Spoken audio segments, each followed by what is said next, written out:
खड़े होते हुए कहा कि ये किसने बोला। उसने अभी भी हार नहीं मानी है। तभी हुआफेन ने उसे लात मारने की कोशिश की, जिसे वोन्हुआ ने अपने हाथों से ब्लॉक कर दिया। ये मौका पाकर वो उसके दूसरे पैर को देखता है। वो उस पर अटैक करने के लिए रेडी होने लगा। उसने हुआफेन का पैर पकड़कर दोनों हाथों से पीछे खींच लिया। हुआफेन भी इसके लिए रेडी नहीं था। उसे नीचे गिरा के वोन्हुआ सोचने लगा कि अब बाजी उसके हाथ में है, लेकिन तभी हुआफेन ने उसका हाथ पकड़ लिया। वो उसके दोनों हाथ पकड़ के ईविल स्माइल देने लगा। उसने कहा कि अगर वो अपना हाथ नहीं चला सकता तो वो। इतना कहकर उसने लेटे हुए ही वोन्हुआ के पेट में लात दे मारी।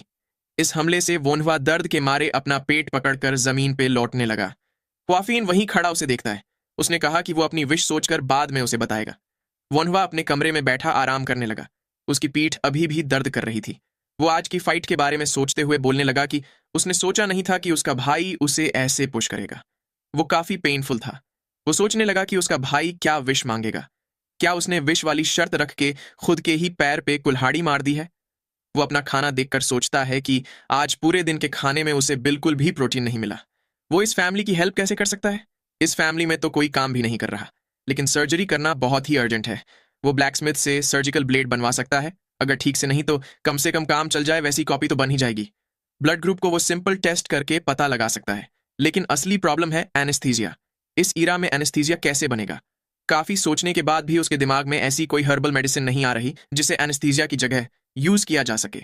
और ऊपर से यहाँ की नीडल्स भी नसों के जितनी बड़ी है। पतली नीडल पाना भी काफी मुश्किल होगा।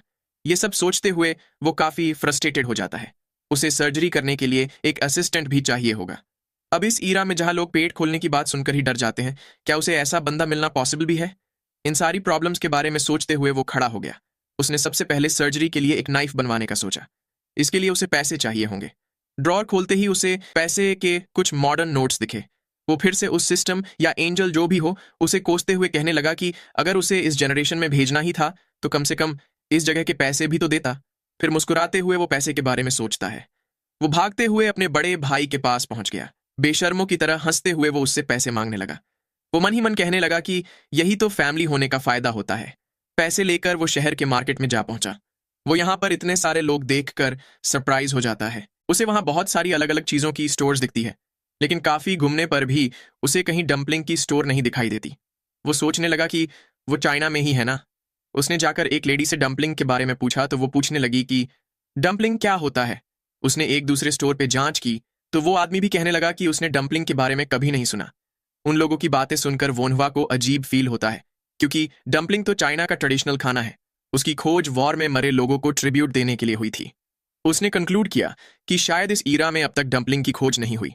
वो अफसोस जताते हुए कहने लगा कि तभी इस बॉडी के पास डंपलिंग खाने की मेमोरी नहीं है। वो अपने प्यारे डंपलिंग को याद करते हुए कहता है कि उसे थोड़ा मीट खाना है, क्योंकि जब से वो यहाँ आया था उसने बस सब्जियां ही खाई थी। उसके प्रोटीन्स का क्या होगा। ऐसे ही घूमते हुए वो एक बड़ी सी स्टोर के बाहर आ खड़ा हुआ। उसे देख वो सोचने लगा कि क्या ये एक क्लिनिक है।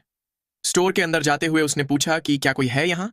वहां रखे अर्ब्स को देखकर वो सोचता है कि यहाँ आते हुए उसने रास्ते में ब्लैकस्मिथ से सर्जरी नाइफ बनवाने की रिक्वेस्ट कर दी है, तो अब बस एनेस्थीसिया की ही प्रॉब्लम बची है।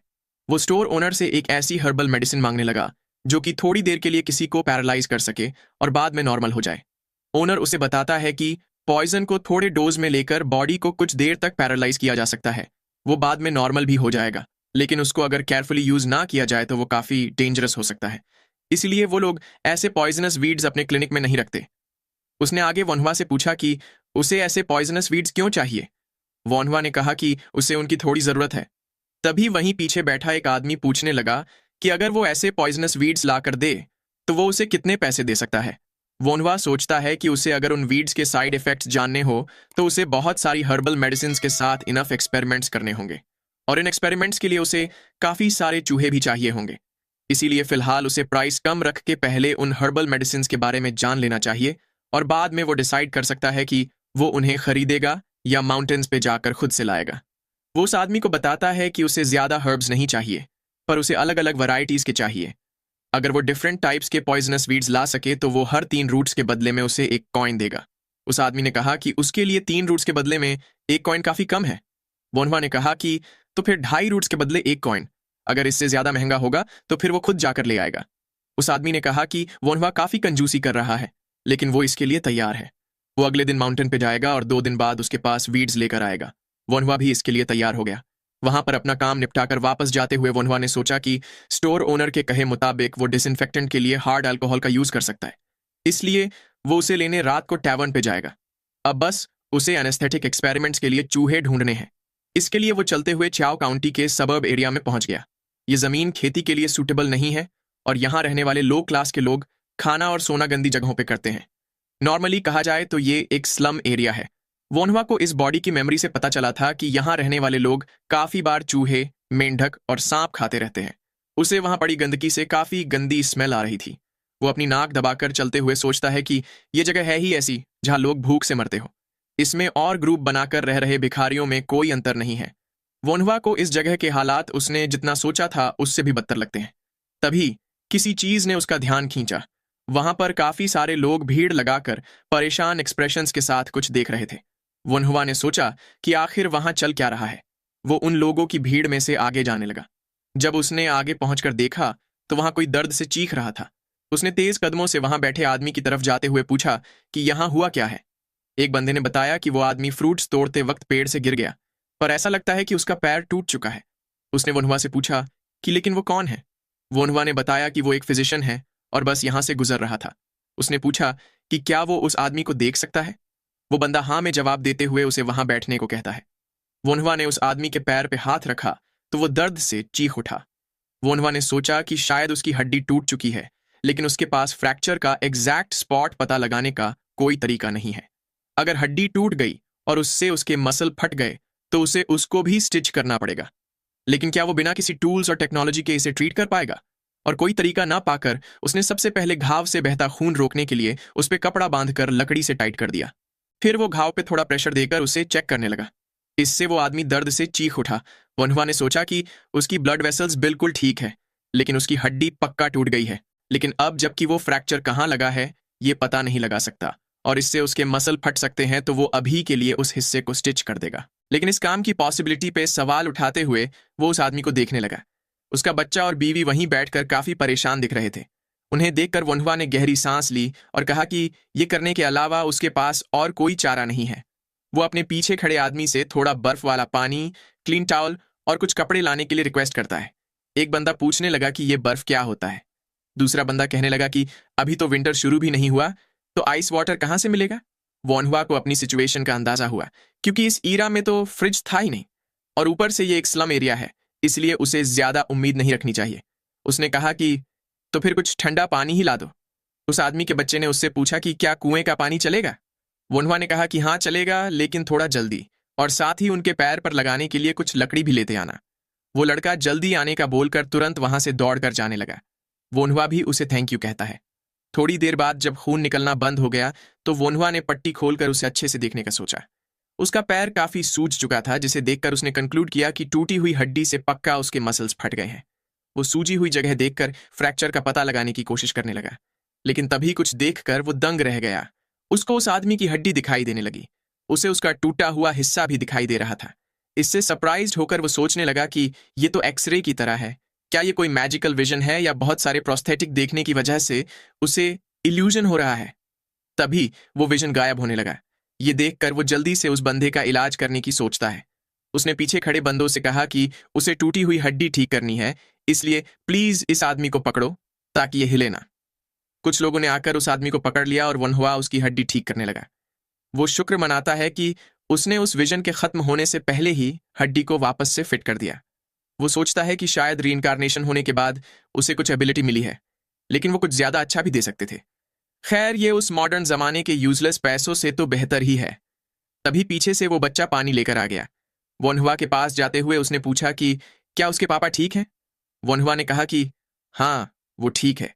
फिलहाल के लिए वो बस दर्द की वजह से बेहोश हो गए हैं और थोड़ी ही देर में जाग जाएंगे। उसने नीडल निकालते हुए सोचा कि अच्छा हुआ कि ये बेहोश हो गया। फिर वो उस आदमी के घाव की स्टिचिंग करने लगा। सारे लोग उसे घाव की कपड़ों की तरह सिलाई करते देख दंग रह जाते हैं। बिना किसी सर्जिकल नीडल के और जल्दबाजी में होने के बावजूद भी सब कुछ अच्छे से हो गया। उसने चैन की सांस ली, क्योंकि आखिरकार खून निकलना बंद हो चुका था। उसने सोचा कि अब तक तो वो बेहोश पेशेंट्स को ट्रीट करता आ रहा है, लेकिन आगे से उसे एनेस्थीसिया चाहिए होगा। वहीं वहां खड़े लोग उसे सिलाई करके खून रोकता देखकर डिवाइन डॉक्टर कहने लगे। वहीं एक बूढ़ा आदमी उसकी मेथड्स देखकर सोचने लगा कि क्या यह पॉसिबल भी है, क्योंकि बचपन में उसका पैर टूट गया था, लेकिन अच्छे से इलाज ना हो पाने की वजह से वो अभी भी अपना एक पैर यूज नहीं कर सकता। वो लड़का इतना यंग होकर भी वाकई ग्रेट है। भीड़ में से एक आदमी ने वोनवा को सर कहते हुए पूछा कि वो उनके विलेज में क्यों आया था। वोनवा भी अपनी यहाँ आने की असली वजह याद करते हुए पूछने लगा कि क्या वो कुछ चूहे खरीद सकता है। उसकी इस अजीब रिक्वेस्ट पे लोग हैरान रह गए और वो आदमी पूछने लगा कि वोनवा उन चूहों का क्या करेगा और उसे कितने चूहे चाहिए। वोनवा ने बताया कि उसे उनका कुछ काम है और वो 20 चूहे खरीदने की सोच रहा है। उस आदमी ने बताया कि वो इतने सारे चूहे एक साथ तो नहीं ला सकते, लेकिन ये पॉसिबल है। वो मुस्कुराते हुए उससे प्राइस पूछ ही रहा था कि तभी वो बच्चा चिल्लाते हुए कहता है कि वो उसके लिए चूहे पकड़ लाएगा, लेकिन इसके बदले वो अपने पापा के इलाज पे डिस्काउंट चाहता है। उसे देखकर बाकी के आदमी चिढ़कर मुंह बनाते हुए जाने लगते हैं। वोनहुआ ने मन ही मन सोचा कि वो वैसे भी ट्रीटमेंट के पैसे नहीं लेने वाला था। फिर उसने उस लड़के से पूछा कि उसे इसमें कितना टाइम लगेगा। लड़के ने बताया कि ज्यादा नहीं, पर तकरीबन 4 दिन लगेंगे। वोनहुआ भी इसके लिए तैयार हो जाता है और बताता है कि वो 4 दिन बाद वापस आएगा। वो आगे उस लड़के को उसके पापा का ख्याल रखने के लिए सब कुछ एक्सप्लेन करने लगता है। वो लड़का भी ध्यान से पूरे इंटरेस्ट के साथ उसकी बात सुनने लगा। सब कुछ समझ लेने के बाद उसने कहा कि वो अपनी पूरी कोशिश करेगा। वोनहुआ वहां से जाते हुए उसे बताता है कि उसके पापा पक्का ठीक हो जाएंगे। लड़के ने भी कहा कि ऑफ कोर्स, क्योंकि आखिरकार उन्हें वोनहुआ ने जो ट्रीट किया है। वापस लौटते वक्त वो ब्लैकस्मिथ की स्टोर पर रुककर अपना रिक्वेस्ट किया हुआ नाइफ लेने लगता है। नाइफ से ज्यादा इंप्रेस ना होते हुए उसने सोचा कि ये सर्जिकल नाइफ से थोड़ा मोटा है, लेकिन फिर भी ये चल जाएगा। थोड़ी देर बाद वोनहुआ एक चमचमाती स्टोर के आगे खड़ा सोचता है कि अब उसे डिसइंफेक्टेंट चाहिए और उसे बताया गया था कि उसे वो हार्ड लिकर स्टोर पे मिल जाएगा। उसके अंदर घुसते ही वहां किसी को ना पाकर वो सोचने लगा कि ऐसी कौन सी स्टोर होती है जहां कस्टमर को ग्रीट करने के लिए कोई हो ही ना। तभी सीन शिफ्ट होता है और हमें एक आदमी किसी पर चिल्लाता हुआ सुनाई देता है। वो किसी को लो क्लास कचरा कहता है और पूछता है कि उसकी उसे ऐसे ट्रीट करने की हिम्मत कैसे हुई। वो किसी लड़की पर चिल्लाते हुए उसे काफी सारी गालियां सुनाने लगता है।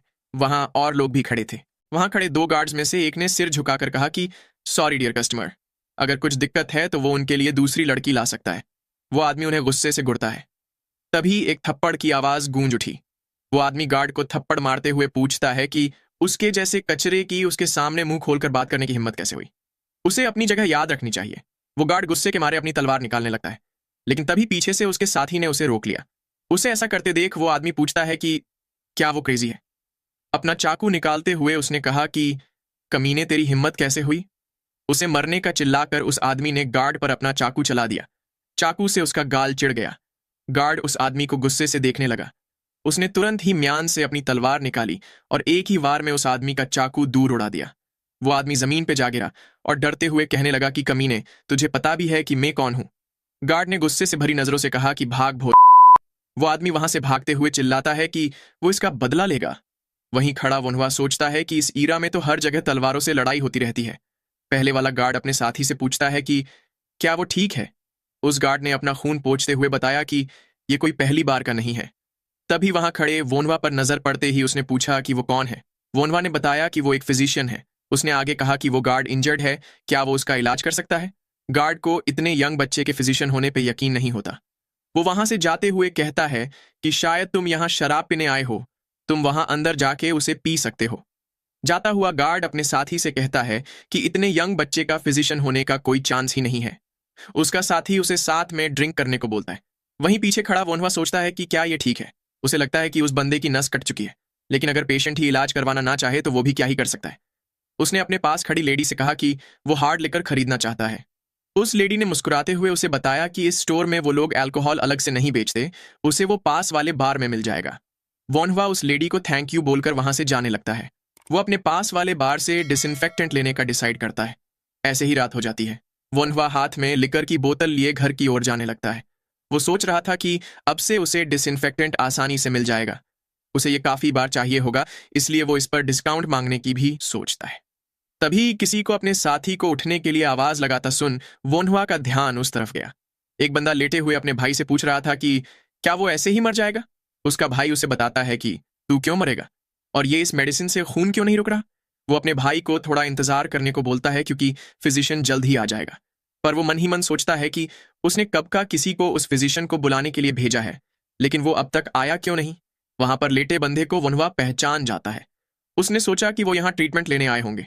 वो झिझकते हुए सोचने लगा कि वो सामने से नहीं जाएगा क्योंकि उन्होंने पहले ही एक बार उसे रिजेक्ट कर दिया है। उसे दूसरों के काम में टांग नहीं अड़ानी चाहिए। आखिर उसकी भी तो कोई सेल्फ रिस्पेक्ट है। तभी उसके पैर से कुछ आवाज होती है। पहला गार्ड खुश होते हुए पीछे मुड़कर पूछता है कि क्या ये फिजिशियन बॉन्ग है, लेकिन उसे वहां बाहर निकलता हुआ वोन्हुआ दिखता है। लेकिन फिर भी वो उसे रोकते हुए पूछता है कि क्या वो उसके भाई का इलाज कर सकता है। वोन्हुआ ने सोचा कि वो तो यहां से जाने की सोच रहा था। उसे फीलिंग आ रही थी कि उसे ये नहीं करना चाहिए। तभी वो गार्ड उसे रिक्वेस्ट करते हुए कहता है कि उसके भाई का खून बहना बंद नहीं हो रहा, क्या वो उसे ट्रीट कर सकता है।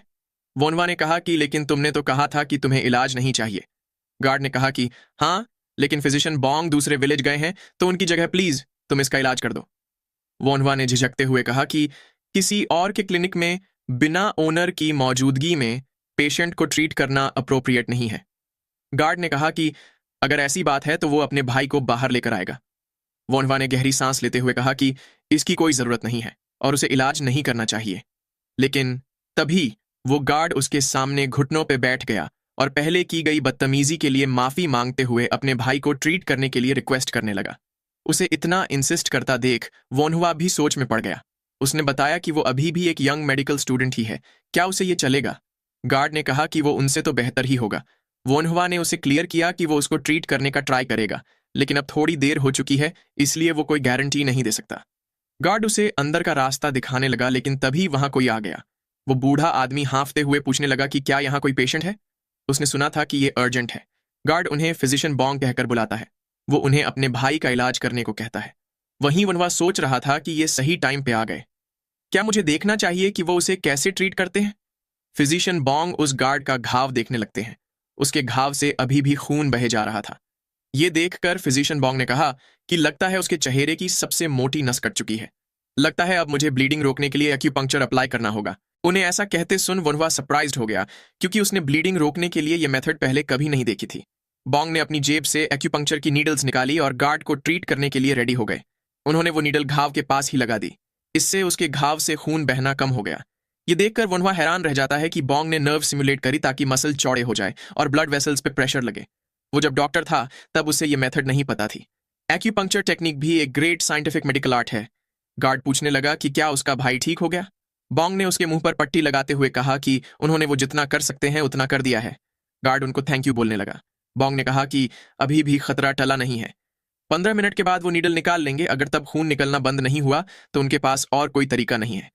ये सुन गार्ड वरीड होकर पूछने लगा कि वो ये क्या कह रहे हैं। क्या उसका भाई अभी भी मर सकता है? लेकिन खून निकलना तो बंद हो चुका है ना।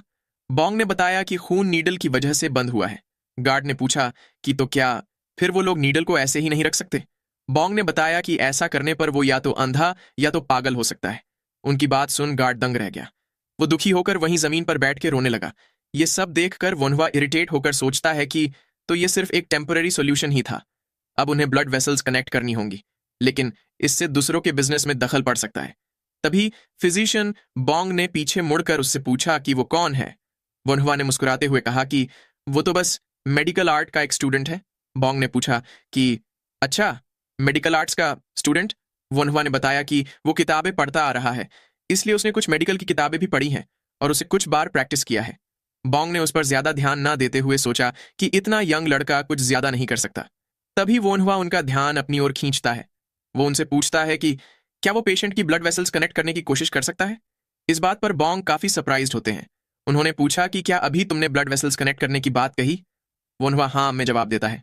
फिजिशियन बॉन्ग सोच में पड़ गए कि बस घाव देखकर ही ये समझ गया कि इसकी ब्लड वेसल्स कटी हैं और ऊपर से वो कह रहा है कि वो इसे ठीक भी कर सकता है। उन्होंने गार्ड की ओर देखकर सोचा कि वैसे भी इसके सरवाइव करने के चांस कम है। वो वोन्हुआ से ट्राई करने को कहते हैं। वोन्हुआ उन्हें शुक्रिया अदा करता है। फिर वो बॉन्ग से किसी स्पॉट पे प्रेशर देने को कहता है। बॉन्ग भी उसके कहे मुताबिक करने लगते हैं। वोन्हुआ ने नीडल पकड़ते हुए सोचा कि वैसे तो नसों के लिए पतली नीडल यूज करनी चाहिए, लेकिन उसके पास और कोई चॉइस नहीं है। वहीं बॉन्ग सरप्राइज्ड होकर सोच रहा था कि क्या ये नीडल यूज करने वाला है। वोन्हुआ ने मन ही मन कहा कि ये बंदा एनेस्थेटाइज्ड नहीं है, इसलिए उसे ये जल्दी करना होगा। बिना राइट टूल्स के ये काम बहुत ही मुश्किल है। वो उस आदमी की नस देखने का डिसाइड करता है, लेकिन उसके घाव चौड़ा करते ही वो बंदा दर्द से चीख पड़ा। पर तभी बॉन्ग ने उसके गले में एक नीडल लगा दी। इससे वो बंदा धीरे धीरे अपना होश खोने लगा। वोन्हवा ने पूछा कि क्या उन्होंने एक्यूपंक्चर से दर्द कम किया है? बॉन्ग ने हाँ में जवाब दिया और पूछने लगे कि तुमने तो कहा था कि तुम मेडिकल के स्टूडेंट हो, लेकिन क्या तुम्हें बेसिक भी नहीं पता? वोन्हवा ने झेपते हुए कहा कि उसने अब तक एक्यूपंक्चर नहीं सीखा। वो मन ही मन एक्यूपंक्चर सीखने की ठान लेता है।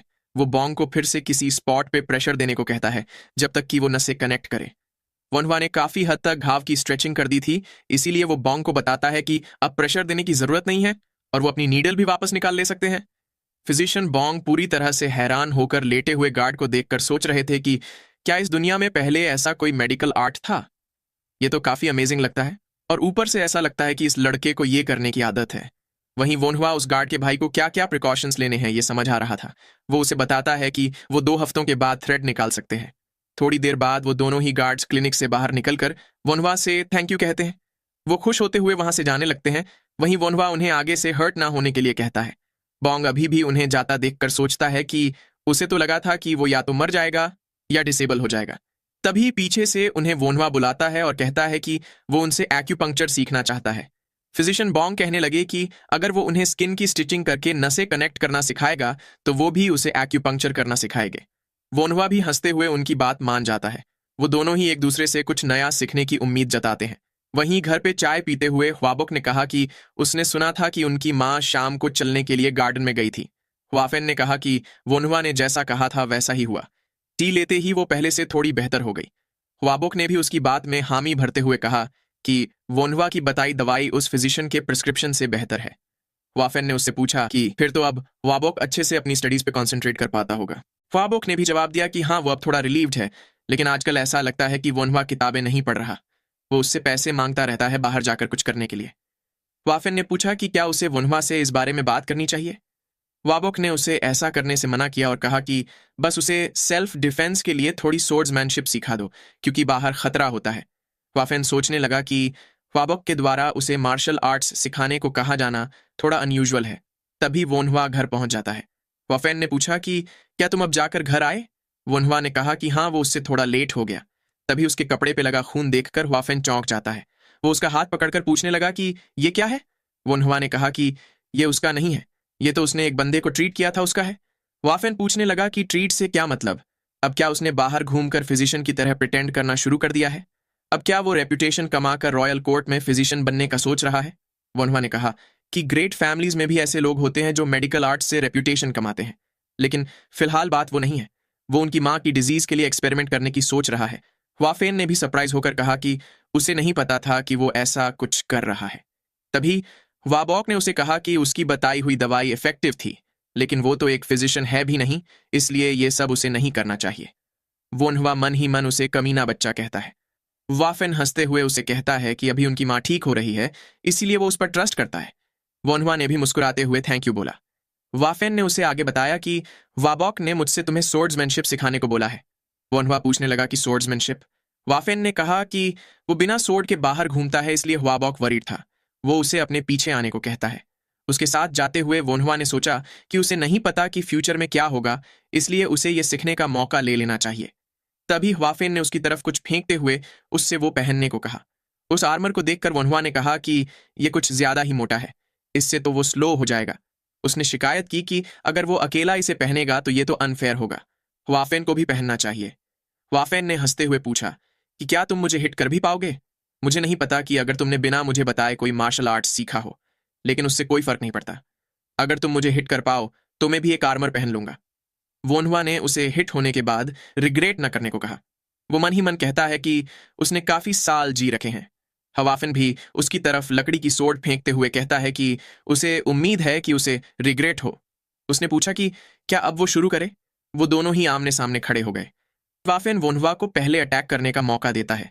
वोन्हवा ने सोचा कि जो सोर्ड्समैनशिप उसे ना आती हो, उसे यूज करने से अच्छा उसे अपनी पिछली जिंदगी में सीखा हुआ केंडो यूज करना चाहिए। उसने अपनी सोर्ड के साथ पोजीशन ले ली। फिर तुरंत ही उसने ह्वाफेन पे अटैक कर दिया। तभी ह्वाफेन ने अपनी सोर्ड बढ़ाई, जो कि सीधा वोन्हवा के पेट में जाकर लगी। उसके लगते ही वोन्हवा पीछे जा गिरा। ह्वाफेन को उसकी सोर्ड बहुत ही धीमी लगती है।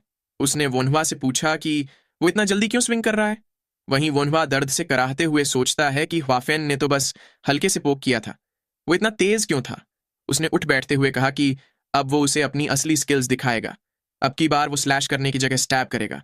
वो फेंसिंग टेक्निक्स का यूज करेगा। फेंसिंग की तेज स्पीड के चलते वो उसे कम से कम एक बार तो हिट कर ही सकता है। वाफेन ये नई स्वॉर्ड स्टाइल देखकर सरप्राइज्ड हो जाता है। वनहुआ उसकी तरफ बढ़ते हुए सोचता है कि वो अपना हाथ जितना दूर जितना जल्दी हो सके उतना खींचेगा, लेकिन तभी वाफेन साइड में हटकर उसे ब्लॉक कर देता है। इससे वोनहुआ उसके पीछे जा गिरा। वाफेन जमीन पे लेटकर दर्द से कराहते हुए वोनहुआ की तरफ बढ़ा। वो उसे पोके करके पूछने लगा कि उसने अपना मार्शल आर्ट्स किससे सीखा है। वहीं वोनहुआ कहता है कि उसे पता था कि उसका भाई मार्शल आर्ट्स में अच्छा है, लेकिन इतना ज्यादा। वो हावाफेन से एक बार और लड़ने को कहता है। हावाफेन ने कहा कि ये मीनिंगलेस है, उसकी स्किल्स स्पारिंग के लिए अच्छी नहीं है। वो उसे खुद को फॉलो करने को कहता है क्योंकि अब वो उसे सब कुछ बेसिक्स से सिखाएगा। वोनहुआ भी हाँ कहता हुआ उसके साथ जाने लगा। वहां पे रस्सी से एक पत्थर लटका होता है। वाफेन ने उसकी ओर इशारा करते हुए पूछा कि क्या उसे टहनी पे लटका वो पत्थर दिख रहा है। वोनहुआ को उसी पत्थर को स्टैब करने की कोशिश करनी होगी। वोनहुआ ने पूछा कि क्या बस इतना ही। वो उसकी तरफ बढ़ते हुए सोचने लगा कि क्या उसे बस इस पत्थर को ही स्टैब करना है। ये तो काफी इजी है। क्या उसका भाई उसका मजाक उड़ा रहा है। तभी पीछे से वाफेन ने उसे डांटते हुए पूछा कि वो क्या कर रहा है। वोनहुआ ने पूछा कि क्या हो गया।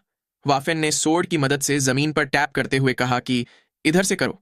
उसने वोनहुआ को बिना डिस्ट्रैक्ट हुए ध्यान से देखने को कहा। वोनहुआ सोचने लगा कि ये कुछ ज्यादा ही दूर नहीं हो गया। तभी हवाफेन तेजी से आगे बढ़ा और पत्थर को स्टैब कर दिया। वोनहुआ ये देखकर पूरी तरह से हैरान रह जाता है। हवाफेन ने उसे देखते हुए कहा कि अब उसकी बारी। वो पत्थर अभी भी झूल रहा था। वोनहुआ भी उसके साथ झूलते हुए देखने लगा। हवाफेन ने पूछा कि वो ये क्या कर रहा है। वोनहुआ ने बताया कि वो इसके ठहरने का वेट कर रहा है। हवाफेन ने पूछा कि क्या उसने कभी एनिमी को एक जगह खड़े देखा है। वो उसे उस हिल रहे पत्थर को ही स्टैब करने को कहता है। वोनहुआ ने पिस्ट होते हुए सोचा कि लेकिन जब वो स्टैब कर रहा था तब तो पत्थर स्थिर था। ये तो अनफेयर है। वो उस पत्थर को स्टैब करने की कोशिश करता है, लेकिन वो उसे हर बार चूक जाता है। वाफेन वहां से जाते हुए उसे कहता है कि अगर वो 10 में से 3 बार कंसेक्यूटिवली सक्सीड हो जाए तो वो वापस जा सकता है। वहीं वह हांफते हुए सोचता है कि ये तो स्टैब हो ही नहीं रहा। वो बार बार कोशिश करते हुए उस पत्थर को हिट हो जाने के लिए रिक्वेस्ट करता है। कुछ कुछ बार वो पत्थर को हिट कर भी देता था। थोड़ी देर बाद वो हांफते हुए जमीन पर बैठ गया और इरिटेट होकर सोचने लगा कि वो 100 में से बस 3 बार ही उसे हिट कर पाया है। उसने सोचा कि क्या उसे मार्शल आर्ट्स पे गिव अप करके बस अपने मेडिकल आर्ट पे फोकस करना चाहिए, लेकिन तभी उसे अपना वो असैसिनेशन वाला दिन याद आता है। वोनहुआ हांफते हुए खड़ा हो गया और कहने लगा कि वो पिछली बार की तरह नहीं मर सकता। उसने डॉक्टर बनने के लिए काफी कुछ सहा था और अगर उससे कंपेयर किया जाए तो ये पत्थर तो कुछ भी नहीं है। वो फिर से हिट करने के लिए रेडी हो गया। ऐसे ही पूरी रात बीत जाती है। अगले दिन बर्ड्स की चहचहाहट के साथ सुबह होती है। वाफेन उबासी लेते हुए बाहर आया। वो सोचने लगा कि क्या पिछले दिन उसने वनहुआ को जो करने को बोला था उसमें वो सक्सीड हुआ। तभी उसे जमीन पर एक गड्ढा दिखता है। वो सोचने लगा कि यह गड्ढा क्या है। उसने इतना तो कितनी देर तक ट्राई किया होगा कि यहाँ गड्ढा बन गया। पेड़ की तरफ देखकर वो पूछने लगा कि यहाँ 3 पत्थर क्यों हैं। क्या उसने परहैप्स एक साथ 3 पत्थरों को मारने की कोशिश की थी। वहीं घर के अंदर वनहुआ आराम से सोकर उठता है। उसने अंगड़ाई लेते हुए कहा कि उसे अच्छी नींद आई। तभी अपना हाथ देखकर वो दंग रह गया। वो सोचने लगा कि ये क्या है। उसे एक दिन में ही मसल्स कैसे आ गए। ये अजीब है क्योंकि उसे तो दर्द भी नहीं हो रहा। क्या ये रीइंकार्नेशन से मिला बफ है।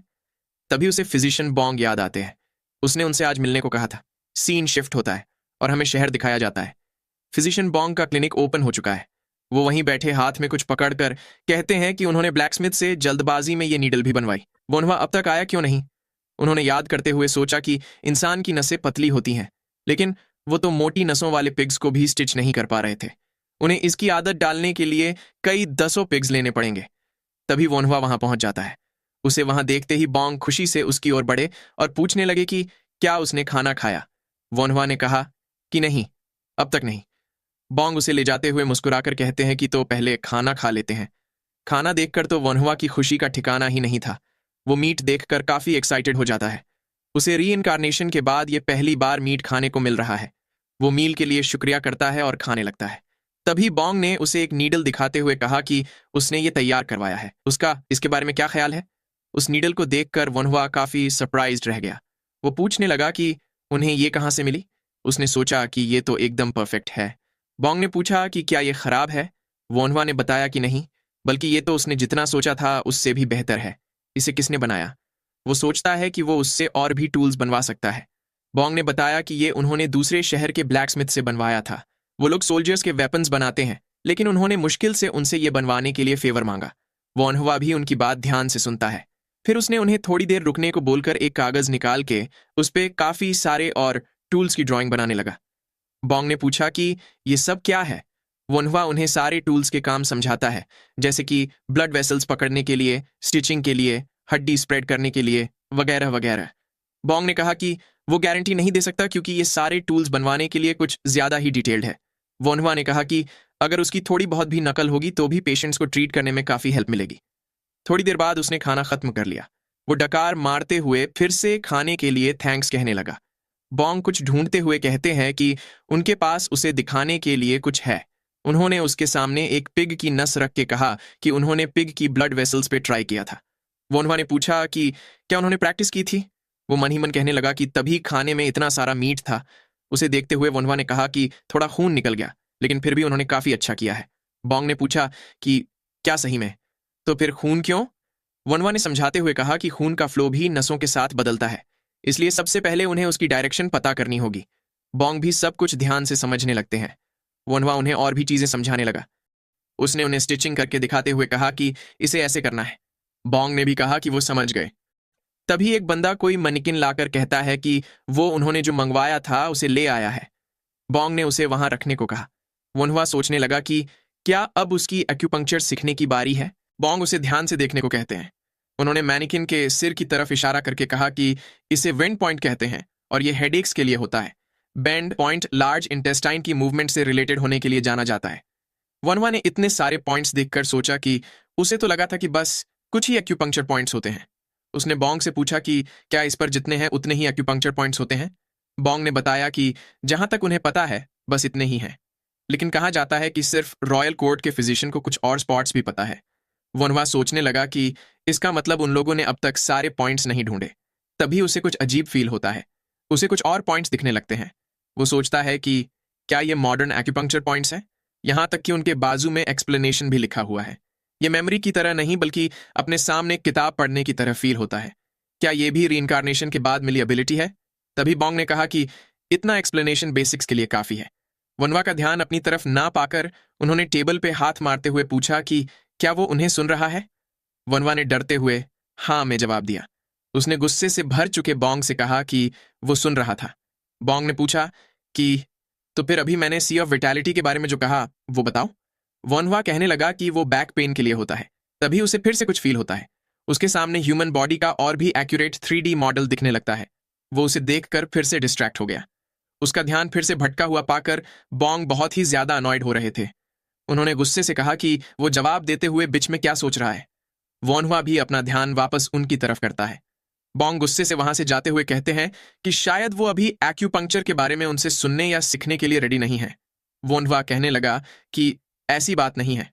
बॉन्ग ने कहा कि अगर ऐसा है तो वो चेक करेंगे कि वोन्हुआ सच में रेडी है या नहीं। वो किसी से उनके कमरे से ऑल एक्यूपंक्चर टेक्निक्स की किताब लाने को कहते हैं। सारी एक्यूपंक्चर टेक्निक्स की किताब के बारे में सुनकर वोन्हुआ भी दंग रह जाता है। बॉन्ग ने उसे काफी सारी किताबें दिखाते हुए कहा कि वो उसे 4 दिन देंगे। 4 दिनों में उसे इनमें लिखी हर चीज याद करनी होगी। तब तक वो उसे एक्यूपंक्चर टेक्निक्स नहीं सिखाएंगे। उन्होंने वो किताबें वोन्हुआ के सामने रख दी। वो भी इसके लिए मान जाता है। बॉन्ग ने कहा कि उन 4 दिनों तक वो ब्लड वेसल स्टिच करने की प्रैक्टिस करेंगे। वोन्हुआ उनसे माफी मांगता है। फिर बॉन्ग उसे 4 दिन बाद मिलने को बोलते हैं और घर जाते वक्त केयरफुल रहने को कहते हैं। घर की ओर जाते हुए वोन्हुआ सोचने लगा कि वो चीजें भी एक्यूपंक्चर सीखते वक्त ही क्यों दिखने लगी। शायद अब से उसे केयरफुल रहना होगा। फिर लेट होता देख वो भागकर घर जाने लगा।